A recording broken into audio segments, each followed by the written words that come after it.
In this video, I'm going to be ranking all of these shoulder pets in Ark Survival Evolved and Ark Survival Ascended. There's been a couple new ones added since I last made a video on shoulder pets, so I thought I would rank all of them again, and I thought it would be pretty fun, so let's just get into it. At number 21, we have the Compy. This one is pretty useless, as most shoulder pets have some unique ability or something that they can do that makes them worth getting, but this thing doesn't have anything worth getting. It's just kind of fun to have on your shoulder, I guess. So there's not really too much for the Compy, and there's not really any reason to go out and tame one. Number 20 is the Ichorous. I absolutely despise this thing out in the wild, and that's definitely had some effect on my ranking. But if I'm thinking of it logically, it does have one unique ability, and is you could throw it out and it will go get fish for you, and it will give you a chance of getting prime fish. Now, I've heard this doesn't really work in Ark Ascended, and when I tested it a few months ago, it didn't work, but it might be working now. I'm not entirely sure, but of course, that does kind of mess it up a little bit. But that one ability, I guess, is kind of nice to have, but I still would never use that ability ever, so that's why I also have it really low. I don't find myself using that ability. And number 19 is the Raptor. This one is a kind of, I don't know, this one's not really that great either. I don't like it in the wild. And the only ability it has is basically you can like throw it out and it will go and fly towards something and stun it. I've never really used that ability either. It's more of a PvP oriented ability, which I should also mention. This list is a PvE list and not PvP. I am a PvE player, just thought I'd mention that. So creatures that would be more useful in PvP, I'm probably not going to rank high at all because they're just not useful in PvE.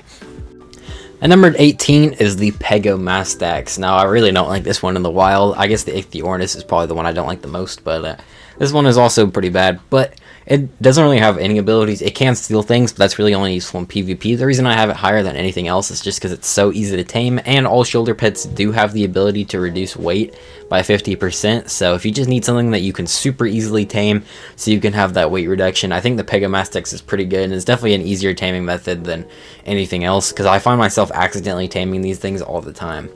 Number 17 is the Hesperornis. This one has a unique ability to lay golden eggs, which you can use in very good kibbles. That's probably a reason to rank it higher, but I don't really use it a ton. There's probably other people who would use it a lot more and probably rank it higher, but for me personally, I don't really like taming these things, and I don't really use the golden egg mechanic that much. And number 16 is the Archo Trix. This one's kind of a shoulder pet. I mean, it's not really on your shoulder, but I think it counts. I count it anyway. So basically, what it does, is you can see on the screen, is you can glide with it, and then you can go pretty far, at least until it runs out of stamina and you can't move. The thing that really sucks about this thing is you can't do anything while you're holding it, so you basically just immobile, you just hold it with your hands and you can't do anything, which kind of defeats the purpose of a shoulder pet. And if you did want to actually use this to like say save yourself from a fall, well, you're gonna have to just have one near you all the time, which isn't really that practical, so that's kind of why it's lower on the list. Number 15 is the Anlin. I imagine this one's probably really good in PvP, I'm not exactly sure, but in PvE, I don't really like it, and this honestly might be a pretty generous ranking, even though it's so low, mainly because it is like the hardest thing to tame, maybe not in the entire game, but it's really hard to tame, and for all of that, you got a creature in PvE, there's not really much use for. You can mind control things, but I don't know why I would need to mind control things, especially insanely late in the game. Maybe if I were early game, I could mind control something that's attacking me and, I don't know, kill it, but by the time you're going to be able to tame this thing, I don't think you're going to need that. You can just shoot it with a shotgun and kill it that way. I don't really know what point I'm trying to make, but it's not really that great in PvE, so it's going to be number 15. I think it's probably the highest I can put it. I do think the mind control ability is cool, just not useful. And number 14 is the Vulture. This one has one good thing, is it can attack off your shoulder, which definitely makes it good for defending yourself. And other than that, it's not really the greatest. And there's a better shoulder pet on Scorched Earth, which is where this map is from, and pretty much all the maps that have deserts on them. But one thing I always hear people commenting about is that it makes meat spoil faster, so you can get spoiled meat, but it doesn't do that at all. I've tested it before. It works like every other carnivore, where it just makes it stay, or doesn't spoil. You know, it's like a refrigerator or something, just not as good as one. So if that's not an ability it has, basically just has the attacking off your shoulder thing, so that's pretty good. I mean, I don't think it's the greatest, but it's not a bad shoulder pet. And number 13 is the Mesopicus. I like this one quite a bit, as it's kind of like the Vulture, where it can attack off your shoulder, except for this one can actually throw poop at enemies, which will stun them and deal some damage, so it's great for slowing things down that are chasing you or attacking you. You can just have it on that mode where it Basically just throws poop at stuff, and that itself is pretty good. It also has another ability where if you put it on water, it will harvest berries, but I don't know if I've ever used that, like ever, and I don't know if you ever would, but I guess that's just a nice bonus that it has if you ever wanted to use that.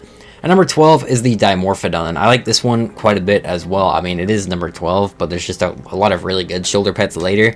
But some of the easier ones to get, like these ones, the Mesopicus and the Dimorphodon, they're still pretty good. This one's really strong, which is why I like it. You can use it in herds and actually kill a lot of stuff if you had a herd of them, even though it's kind of a rare thing, but it's still pretty cool. And it kind of flies around. You can throw it off your shoulder to attack, and it's actually pretty strong. That'll be one of the stronger shoulder pets, which is why I have it above pretty much everything else.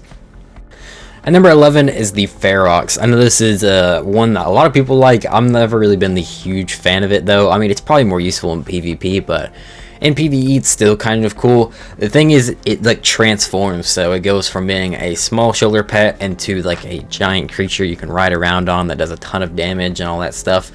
And then the creature, I guess the large version of the Ferox, I've never really found to be that useful. It's kind of hard to tame one of these things, and by the time you get one, you have creatures that are a lot stronger than the Ferox. It is kind of fun to run around and stuff on, but I never really found myself using it too much. And you also need to feed it element to transform it, so I thought it would be cool when they announced it, just to be able to like throw it off real quick if you're being attacked, but you need element, so I feel like there's not really many situations where you're just going to have element on you at the same time that you can just use really quickly. So I don't find it to be the best. I still think it's pretty cool though, and the shapeshifting is definitely cool. The Ferox, the large version, which is why I have it at number 11. And number 10 is the Jerboa. This one, its main use is pretty much just for Scorched Earth, which it basically just tells you when future weather events are going to happen, which is very useful and pretty much essential on Scorched Earth, which is why I have it this high. As I don't think really any of the other shoulder pets on this list are essential on certain maps, but I think this one definitely is, being able to tell you when weather events are going to happen. And it also works on aberration too. It'll tell you when earthquakes are coming up, which isn't as useful, but it's still a nice little bonus that it does, so I think it's cool it does that. And I definitely like the shoulder pet, or the Jerboa, quite a lot. Number 9 is the Featherlight, the first of the light pets. Light pets are really good because, of course, they emit light. You can see on maps like Aberration, and once again, they're pretty much essential for Aberration because things like Nameless will come to the ground and attack you if you don't have light, so they can weaken them. They can also weaken Reapers too, so light pets are overall really great, and I'm going to have them all ranked probably in the same spot. And number 8 is the Glowtail. I'm kind of just ranking all of the light pets pretty much on just their looks, because there's not really too much different between all of them. They do have different stats just a little bit when it comes to like their charge region and the charge amount and stuff, but it's not really the biggest difference to make me like change their rankings or anything. So anyway, I like the Glowtail a little bit more than the Featherlight, so I'm gonna have it above there. And then at number 7, I'm gonna have the Bulldog. I like the Bulldog a ton. My second favorite light pet, I guess. It's really good. It's pretty easy to get early game too, which makes it a lot better. It's usually the first one you get, so it's pretty easy. You don't have to go in any like super dangerous regions to try and go and tame one. And at number 6, my favorite of all the light pets is the Shinehorn. I just think it's like the cutest and most adorable one. And you know, it's a useful light pet too, pretty much essential in Aberration, like I said, for a lot of these. So the Shinehorn is my favorite of the light pets.